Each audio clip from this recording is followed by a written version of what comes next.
Hello hi అండి, అందరూ ఎలా ఉన్నారు? బాగున్నారా? మా ఛానల్ని చూసే వాళ్ళందరూ ప్లీజ్ సబ్స్క్రైబ్ చేసుకొని సపోర్ట్ చేయండి. ఇవాళ అయితే నేను మా స్టైల్లో దోసకాయ కూర ఎలా చేస్తానో చూపిస్తాను, చూసేయండి.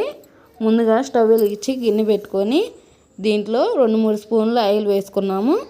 ఆయిల్ వేసుకొని తాలింపు గింజలు, కరివేపాకు అన్నీ వేసుకున్న తర్వాత 2 పెద్ద సైజు ఉల్లిపాయలు చిన్న ముక్కలుగా కట్ చేసి వేసుకున్నాను.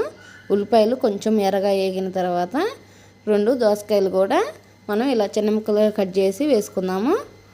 ఇది ఒకసారి మొత్తం కలిసేలాగా కలుపుకొని దీంట్లో 1/4 టీ స్పూన్ పసుపు వేసుకుందాము. రుచికి సరిపడా ఉప్పు కూడా వేసేసుకుందాము. ఇది మొత్తం ఒకసారి కలిసేలాగా కలుపుకొని మీడియంలో పెట్టుకుందామండి. చిన్న మంట పెట్టుకొని మూత పెట్టేసుకుందాం. మూత పెట్టేసుకొని ప్లేట్ మీద కొంచెం వాటర్ పోసుకుందామండి. మనకి కూర అనేది అడుగంటకుండా ఉండిద్ది. ఇప్పుడు మూత పెట్టేసుకొని ఇది ఒక 10 నిమిషాలు, పావు గంట సేపు మగ్గించుకుందాము. ఇప్పుడు మూత తీసి చూద్దాము.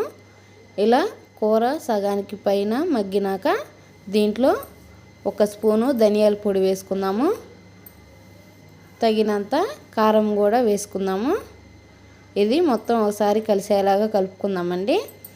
మనకి దోసకాయ కూరలో ఉల్లిపాయలు ఎక్కువ వేసుకుంటే టేస్ట్ చాలా అంటే చాలా బాగుండిద్ది.